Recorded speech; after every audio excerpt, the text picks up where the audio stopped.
I'm talking about the Common Swine Industry Audit today. As part of that, I want to take a little bit of a history trip through background and the history of quality assurance within our industry, talk about the Industry Audit Task Force and what they've been up to, the result of their work being the Common Swine Industry Audit, talking about the next steps for the task force as well as what that means for PQA Plus and other industry programs, and then finally finish a little bit talking a little bit about comprehensive quality assurance and what that means. So on the background and history, in 1959, the HACCP program was originally introduced in the space travel program, and this was an opportunity to identify what those critical hazards were and try and prevent them. Our industry adopted that technology or that philosophy of thinking in 1989, and so the swine industry has over 25 years of experience in demonstrating what it is that we do and assuring that our product that goes to market is of high quality. And through that, the Pork Quality Assurance Program, which was originally introduced in 1989 from a food safety perspective, and how that's expanded into the animal welfare or animal care arena through 2007 and even today.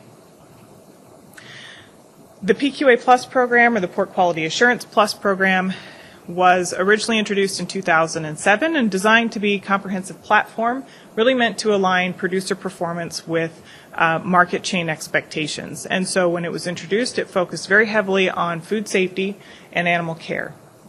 It was developed with the guiding principles that the program be workable, credible, and affordable for all segments of the chain. And as a checkoff program is voluntary, but as many of you know that many of the packers require the participation in the program as a condition of sale. The beauty of the program is that it's really designed to be applicable regardless of what type of producer you are, no matter where you are in the country, what type of phase of production that you have, or the facility design that you use. As you know, the program is really designed on three elements. The first being an education platform with the 10 good production practices resulting in producer certification. The second element is the on-farm site assessment, which is an education and benchmarking opportunity for producers to work with their advisors and evaluate how those good production practices have been implemented on the farm. And then the final step is the verification process, which for us has been looking at how the program and evaluating how the program has been implemented throughout the industry and where we can make improvements as a whole. However, that last segment was not providing the assurance that our customers and our packers were asking for. So about 2 years ago, we started seeing a shift where the packers were asking for more on-farm audits to be done, particularly for animal care. Our board began asking questions in light of that, of how, if this is going to be where our industry is going, how do we avoid the British experience? How do we prevent multiple audits being done on the same farm using multiple standards that may in some cases conflict with each other? They started asking if our industry could in fact agree on one set of criteria. Also, what's the future of PQA Plus? There's a lot of time and effort and dollars spent industry-wide in making that program a success. If it doesn't hold value for our customers, how do we either adapt it or move on to something that does? And finally, how do we position the U.S. Industry in the global marketplace regarding animal welfare? Currently, that's not a trade restriction for us, but I will tell you that the amount of conversations surrounding animal welfare in an international marketplace is continuing to grow on an annual basis. And that becomes very important for us because based on 2013 numbers, we were exporting 26% pork and variety meat production out of our country, providing an extra almost $53 per head of value back to our producers. So that becomes a very critical marketplace that we want to make sure we are positioning ourselves to play in as well. So that introduces the Industry Audit Task Force. So in 2013 and again in 2014, the Pork Act delegates introduced and passed a resolution asking for the pork checkoff to facilitate discussion and dialogue between producers and packers and other industry stakeholders to try and come up with a consensus on what an on-farm animal welfare auditing program would look like. preferably with the foundation of that being based on PQA Plus and TQA. So based on those resolutions, our board allocated resources for the development of the Industry Audit Task Force and their work. This group of producers and packers initially came together with the purpose of facilitating the development of a workable, credible, and affordable on-farm verification system, particularly for well-being as well as on-farm food safety. They also were tasked with trying to eliminate duplication of audits and minimizing administrative burden, and developing consensus around one set of criteria that could be followed by the industry. And finally, creating a standard process that results in inter- and intra-observer reliability, so there's not as, to try and reduce and eliminate confusion there, but also protect herd health, which became critically important about 3 months later with the introduction of PED. To start off, the group did a survey with our customers. If the packers and producers in the group felt that if they were going to try and create something, that they wanted to have a good sense of what the expectation was from the marketplace. And so just a couple of slides to give you an idea of what our customers are asking for. So we asked them, what role does a third-party audit play in providing you assurance? And overwhelmingly, all of the responses were agree or somewhat agree or strongly agree that a third-party audit is critically important. Then we wanted to get a sense of what emphasis they placed on the education component. So this question really gets to the heart of PQA Plus, and is it worthwhile? Does it still have relevance for you as a customer? And with the exception of about 2 respondents, they all strongly agreed that the education component is still important to that process. We asked if there was what the importance of packers following one consistent program for on-farm animal well-being audits so that results can be compared from packer to packer. And again, with the exception of 1 respondent, they all somewhat or strongly agreed with that statement. Then we asked who should be involved in setting that standard. And we asked about each of these groups individually, but then we asked as a whole, should they all be included? Should producers, packers, and customers all be at the table when creating this audit? And with 1 neutral response, they all somewhat or strongly agreed with that. So that was an indication to the group that they needed to expand and include customers at the table as we moved forward. They spent the next couple of months actually drafting the Common Swine Industry Audit, but they wanted to run it through its paces. So we, this last June, May, June, and July, worked through a beta testing process. We wanted to know how long it would take to complete the audit that was created. We wanted to make sure that the audit tool provided the proper clarity so it could be conducted by an auditor. We wanted to validate the scoring mechanism and make sure that it was an adequate reflection of what was going on the farm.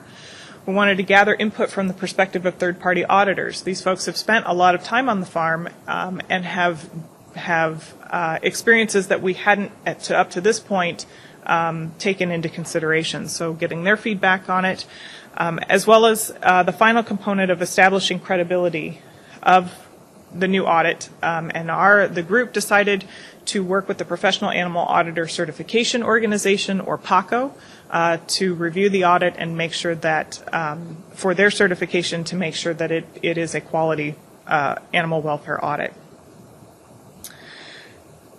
So, what does the audit actually look like?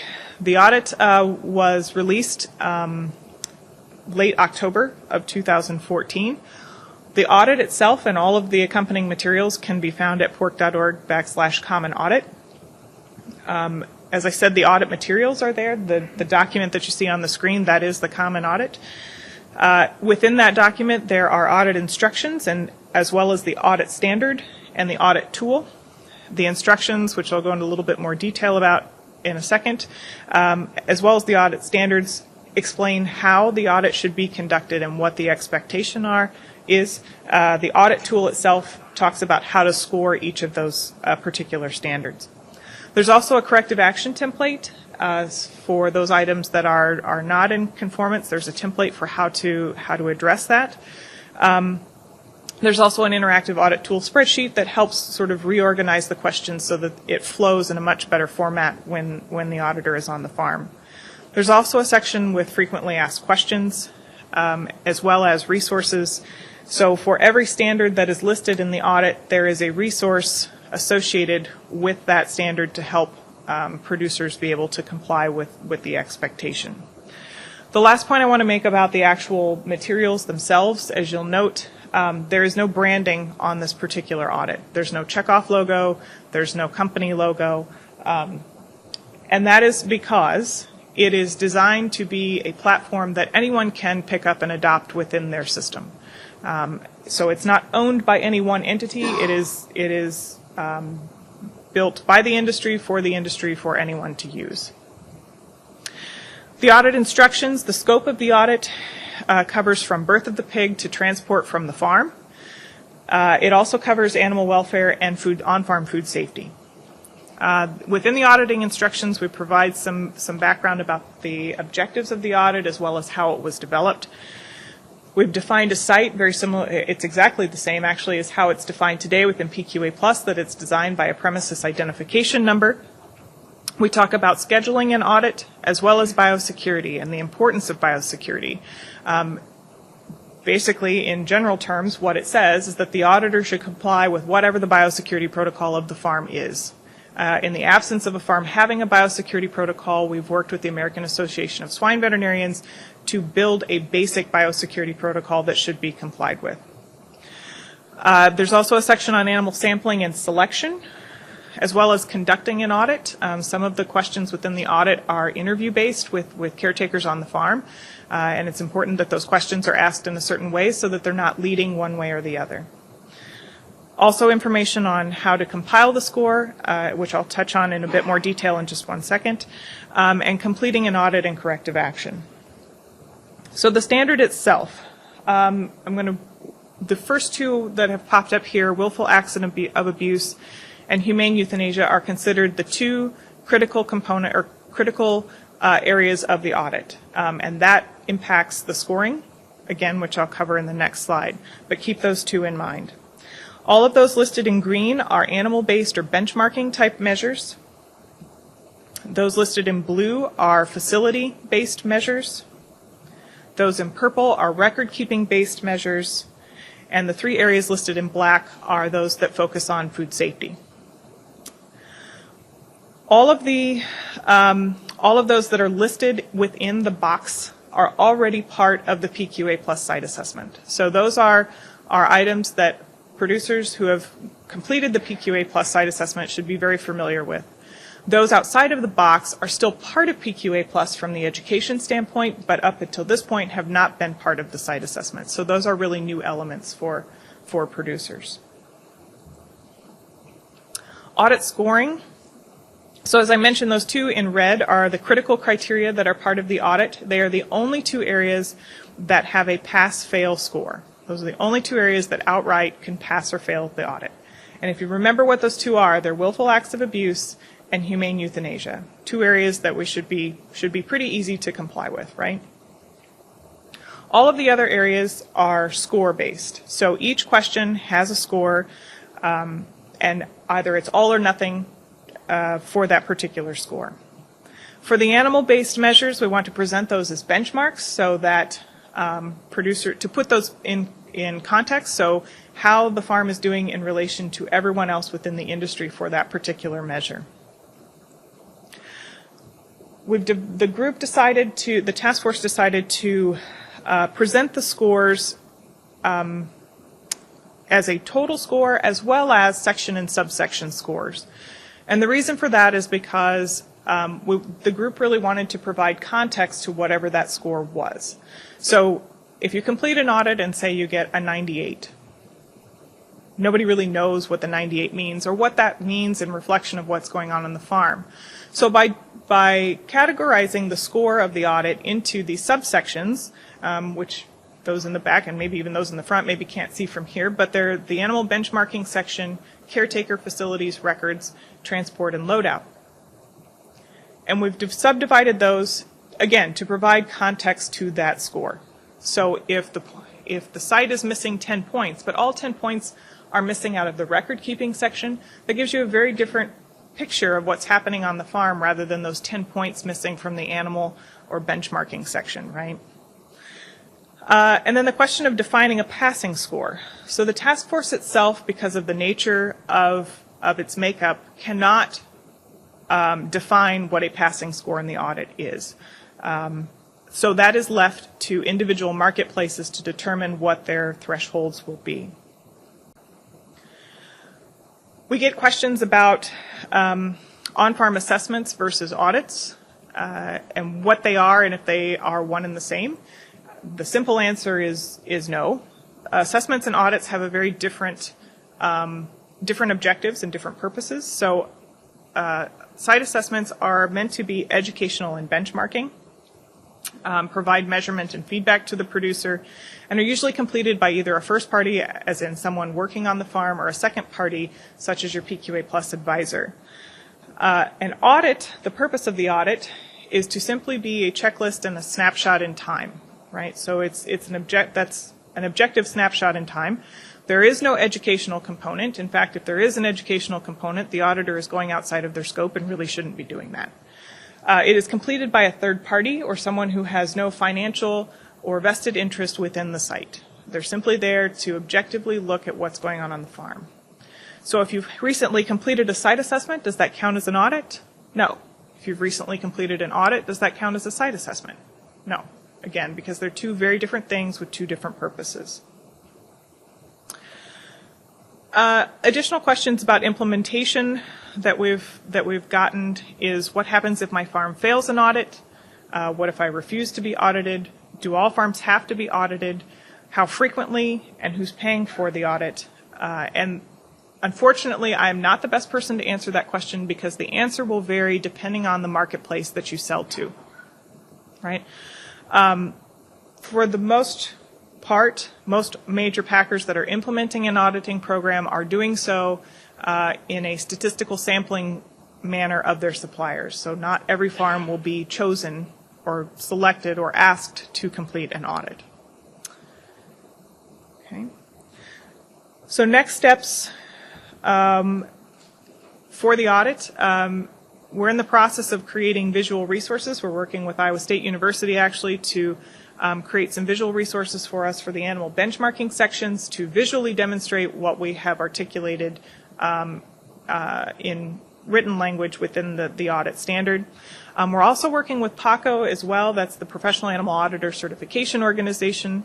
Again, working with them to create a certified auditor training program with the intent that that program helps calibrate the auditors within the industry. We are having ongoing discussion on data management and aggregation and actually looking at the AgConnect tool that Patrick mentioned in his talk as a potential way for to maintain confidentiality of data but be able to share and aggregate the base data from the different audits. As well as the Industry Audit Task Force having ongoing efforts. It's not designed to be one and done. Much like PQA Plus, their intent is to look at the audit, look at the results, and determine how best to move forward. In terms of PQA Plus, that program is revised every 3 years, which means the next edition will come out in 2016. So we're working on content now. The PQA Plus Task Force has asked that we revise the education content as well as the site assessment to reflect what is in the common audit to help producers better prepare for that third-party audit. And the last point that I wanted to talk about is comprehensive approach to quality assurance. And so I've talked a lot about auditing today, but again, that's only one component of making sure that we're providing that quality, we're providing quality care and providing a quality product. It starts with making sure that we have the right people on the farm, that they have the right training, right management and oversight, using those first and second party assessments to provide feedback into the training and the management, but then that third party audit also having that feedback function as well as providing that external view and quality assurance back to our customers. So in summary, the one thing, change is the only thing that ever stays the same, right? So within our industry, as I mentioned up front, we have a 25-year history of providing quality assurance of what we do. This is the next evolution of that. Engaging with customers to gain understanding and perspectives becomes critically important if we want to link the chain from farm to fork and be partners in delivering quality product to consumers. We need to understand what they're hearing and how we can help meet those expectations. And finally, embracing a comprehensive assurance process of which auditing is only one piece, and that the Common Swine Industry Audit is available for anyone and everyone to use.